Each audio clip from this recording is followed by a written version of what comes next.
back then, I thought I was worthy of being paid maybe $2.50 an hour at that point. Whereas now, my prices are I charge 4 times what they were offering me per week per hour. It's a massive jump. This is the Fearless Pricing Podcast, where we meet and talk about real life pricing experience. I'm your host, Filip Fucic. Hello and welcome back to the Fearless Pricing Podcast. Today we have Marisa Punshon. She's a money coach. So, of course, everybody would think she has it all figured out, and she has, but that wasn't always the case. Marisa, welcome and tell us something about yourself. Hello, Philip. Thank you so much for having me here on your podcast. Philip, I think the one thing about me being a money coach is that I believe that when people start a business, they want to create a balanced and abundant lifestyle. That's generally what their goal is.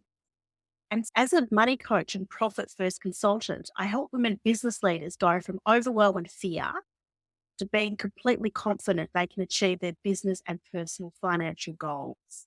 So when my clients come to me, they're really scared of making money decisions and they want to avoid financial risk that might be detrimental to themselves and to their family. And also, they feel as though they've got no one to talk about regarding money, because we know that money can be a very emotional subject. So it's sad because money is just a tool, but it's how we identify with money that can give us the financial freedom and lifestyle that we aimed for when we started our business. So, in a nutshell, I am really driven to help women business leaders actually create abundance in their lives and use their business in order to do that. Tell us your story. Okay.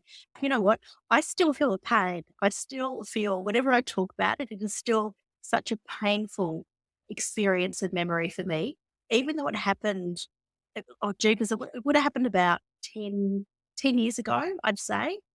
And that was when I was fairly new in doing what I do.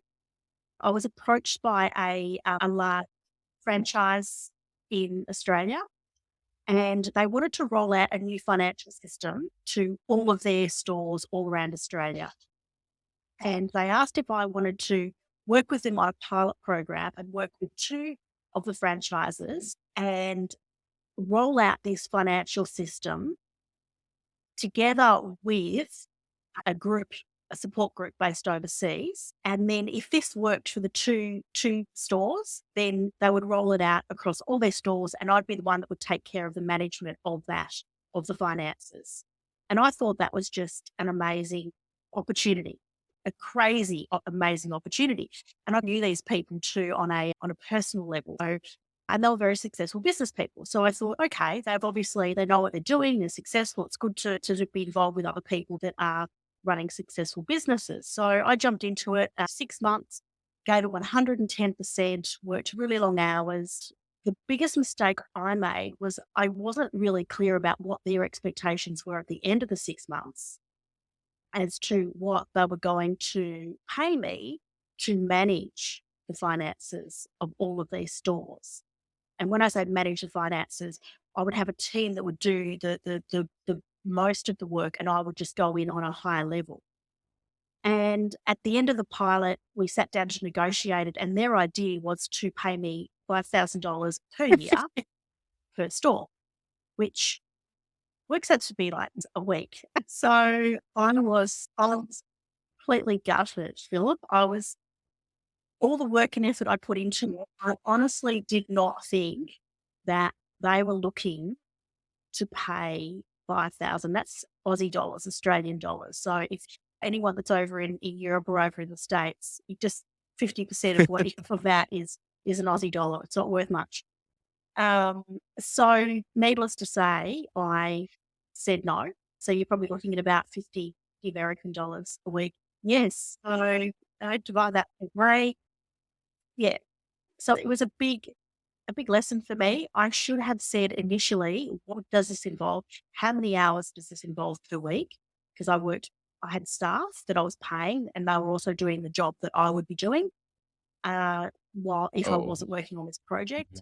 the stores were over the other side of Australia, which meant I had a big time difference between dealing with these stores that, of course, because I were getting my services for free, they completely took advantage of that and they wanted me to do everything and anything that I could do for them.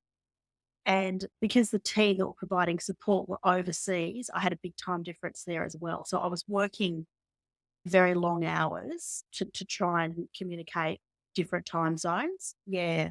It was just awful. But when I think about it, I was silly for not asking enough questions. I went into it with faith. Yes. So I'm absolutely not laughing at you. I'm laughing with you. I did the same when it came to my own university. They called me back a few years after I graduated because I had my own business and published some things. And they said, "Would you like to come back and give lectures on business plan writing?" Well, seminars, not lectures. Lectures are done by university professors. And I said, "Yep, sure, but I have a job. It's not a problem. We're going to make two groups on Saturdays." So I gave up a full semester of my Saturdays because there's two groups and there's some time in between. So you have to get there by 8 a.m. on a Saturday and leave by 3 p.m., by which time you basically did a full day's work. And of course, there was questions and grading and everything. And just like you, I said, okay, I know I'm not going to be paid well, right? It's just, I know that. But the thing that they paid me was so ridiculous. I falsely accused them of not paying me because they did, but it was so small. I didn't really see it. I didn't notice it on my bank account. So I would have been paid much better if I like washed dishes or something like that, but that amount of time. So much better, like a couple of times better. So they asked me, Would you like to come next year?" And I said, "No." Yes. Yes. Total Faith has a really high price tag. And so you knew the people personally. I've been attending that college for a while, and I knew everybody who I came to contact with. I knew them as a student for years. So it wasn't really a personal relationship. It wasn't strangers. It was, and I did ask some questions, but I got vague answers and I didn't push it further. So they said, "Oh, it's a quota." And then the quota is multiplied by something determined by some ministry or other in April. Yes. Yes. And yep, yeah, okay, fine. It's going to be fine. It was not fine. It was not fine. So the only thing I got out of it, and I suppose that's true for you as well, is a reference. So I can say, Mm. I taught at my Right. alma mater, at my old university, and that's a really good reference, and I used it. But other than that, it was just ridiculous. How about you? Yes. Look, I'm looking back, what I learned from it was to honor my self worth more and to to have really clear expectations on both sides. So what I now, because I'm coaching, I wouldn't be doing anything remotely like what I was actually offered back then. But I still know with my coaching, I'm very clear about my clients' expectations, what they want from me, what they expect from me, the deliverables, and what I expect from them as well. So it is that it's getting clarity and not just assuming. I'm not just assuming that, oh, these people know what they're doing, they'll look after me. Because it doesn't happen that way all the time. Like people are running businesses, they have to do what's best for them. I know you. I worked with you. This was not the best for them and their business. This was short sighted and very uninspired, I have to say. Well, it's like the saying, you pay peanuts, you get monkeys. I think it's a That- motto in the American armed forces: trust but verify, right? So, yes, of course, you think they're going to know better and they're going to do right by you. So, if you know that, why wouldn't you verify it, Mhm. right? And if they say they'll do something, why wouldn't it be written down somewhere? Both of you have a record of it. Good point. Good point. That didn't even cross my mind. I just jumped into it. I just said yes. And that was all. I think I was raw. I was Yes. naive. I had, it was just silly. Like Yes. it was, and look, it was a lesson. It was something that I had to learn, and I still feel a bit embarrassed by it in Thank some you for ways. sharing that. Uh, As you said, mm, we identify with money questions, right? If that was a silly, that was a silly, naive thing to do with your money, it feels like mm, you were silly and naive. You were taken advantage of. Don't get me wrong. You put your trust into someone who didn't deserve it, and you didn't know that by that time. So I don't think you did anything silly. mm, Naive, maybe. We learn by our scars, and of course, the scars hurt. So yes, trust but verify. I had a couple of mm, instances where somebody said, "Oh, don't worry, I told you we would do right." And I said, okay, so let's write down what that means and everything that you're comfortable with saying. Why wouldn't you be comfortable with writing it down? And of course, usually they have no choice because declining to do that is a massive red flag. Before we continue, I'd like to suggest two things. Firstly, if this is the first time you're tuning in, I'd love for you to subscribe and hear the next story in a week. And second, if you feel you could do with a little more fearless pricing content, look in the show notes for the link to the popular, short, and sometimes funny biweekly newsletter. That's it. Let's get back to the show. You don't it want surely to come is. off as mercenary and be that and have that be the first thing that you Mm, say. Of course not, right? That's yes. you're a money coach, but you're not that kind of a money coach. But also, Mm, having the work start while not knowing exactly mm, what you're getting out of this is also not a good practice. yes. And I understand why, because we feel, especially when dealing with people that we know, me with my university, you with your friends, we feel that Mm, starting to talk about money starts things off as adversarial, right? It starts to be adversarial. Until you're talking about money, we're building something together. So you brainstorm mm, ideas and your client brainstorms their ideas and mm, wouldn't it be nice to do this, and you're discovering stuff together. As soon as you talk about money, mm, now it feels you spoiled it, right? You made people remember that there's two sides to this and you are on mm, different mm, sides, which I don't necessarily think is always the truth, but this is how that feels. And this is why people push it back and say, we'll talk about that later. And clients can exploit that, especially if they have bad intentions and simply not yes. mention it, because the more you get into the project, the more you get into the negotiation, but you, especially the more you get into the work, the harder it is for you to negotiate anything, because by now you have put a lot of work into this, and as you put a lot of work into this, there's a lot of value that you would lose if there was no deal. So you lost a massive amount of work. Yes, I did. I did. And also going to say, my children were quite young at that point too. I had young primary school age children that needed me. So it's different to doing it now. So I had staff to take care of and pay. So it wasn't really all the money that they were earning was really going to them with small profit margins. The profit would go to then running my business. I had small children to look after, and I was losing money, stressing. It was so it was awful. So how does it look today? How soon? So let's say it's not your Mm, usual program. Let's say it's a custom one. So deja vu, somebody like that client comes to you and asks you to do something that, so maybe you wouldn't do that kind of a program today, but let's say it's as big of a program today. So how would you approach it today? completely different. It would be I would have complete clarity over what was expected of me, and as far as my IP, my time, and there would have to be clarity around what the financial rewards and expectations are. So they'd say you work for 6 months.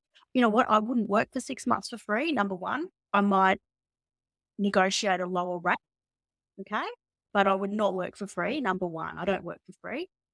Number two, I would then make sure that whatever happens at the end, that I'm not at a loss. So if they'd said initially, well, around Yeah, $5,000 per store per year, I would have just said no, straight up. No, not going to happen. So I wouldn't have done it. If they'd said $20,000 per year per store, $30, I'd say, oh, okay, that's not too bad. So how many hours would be expected in order to, so then I'd break it down and work out the hourly rate. I would approach it completely differently to what I did back then. But back then it was, I think I was newer in business than what I am now, and I wasn't absolutely. coaching So how can you business. tell when your clarity is complete? Well, it would be in writing. Yeah, I can understand that. Okay. Is there a piece of advice that you would like to give to the listeners here? So solopreneurs who struggle with their pricing. Yes, Okay. you're worthy of being paid. You're worthy of being paid, and you should be paid what you feel you're, well, I don't think you should be paid what you feel as though you think you're worthy of being paid. That could open up a Pandora's box, because some people might think they're worthy of being paid $20 an hour. Other people might think 50 or 100 or 200 or $400 an hour. So obviously back then I thought I was worthy of being paid, maybe $2.50 an hour at that point. Whereas now my prices are, I charge 4 times what they were offering me per week, per hour. It's a massive jump. And you with pricing, you know that, Philip, that it's it's a problem that you solve. If you can make a massive difference to someone's life, then if you can add an extra $50,000 to their bottom line, then charging Yes. $4,000 or Um, $5,000 or $10,000 or $20,000 to do that, then they're still winning. I look at it from a societal perspective, right? If people would be sorry, if you decided, yeah, I'm done this with this kind of business, I'll just open up a beach bar and live the rest of my days. If there's people that would be sorry if you did that, then probably they're sorry because of the value that they just lost, right? Potential value. They might have wanted to work with you, and now this is not possible anymore. And I think there should be a clear signal from society that they actually want you to continue bringing that value to the table, and that signal is called money. So it has less to do with what you spent. So the hours, the years, the money for university degrees, something. It has less to do with that. It's the money that you provide. It's the value that you provide, right?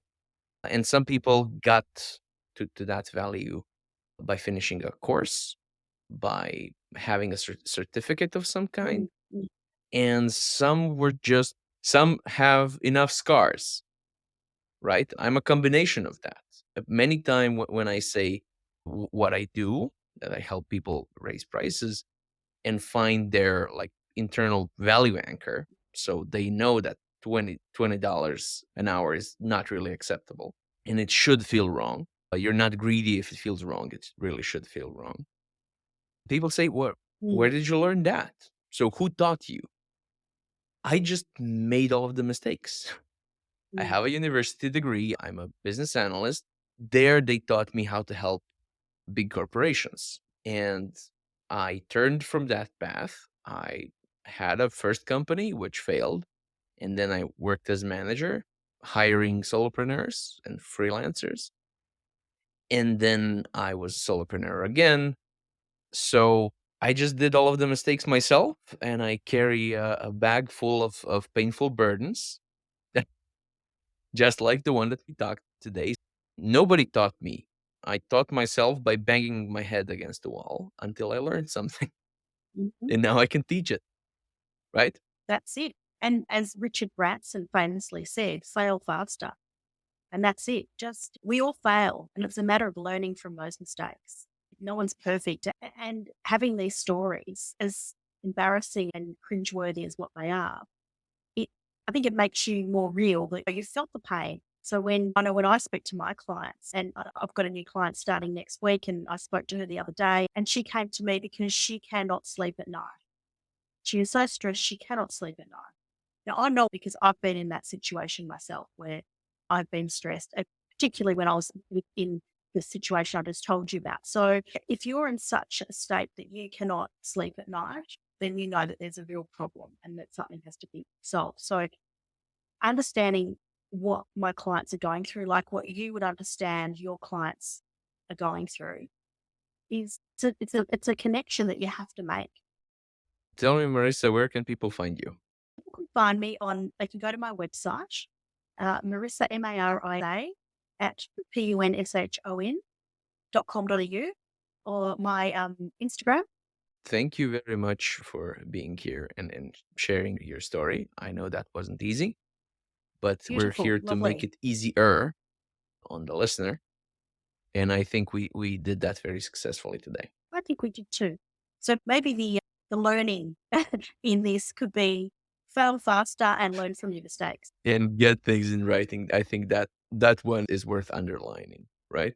Absolutely. So we're a couple of money people talking about money mistakes. I think that should be enough to warn people, right? Excellent. Very That's happy it. to. And Yeah. Thank you for to you, dear listener, thank you for being with us another week, and see you next week on What I Should Have Charged. Bye bye. Thanks for listening. If you would like to hear more, simply subscribe. Until next time, your host,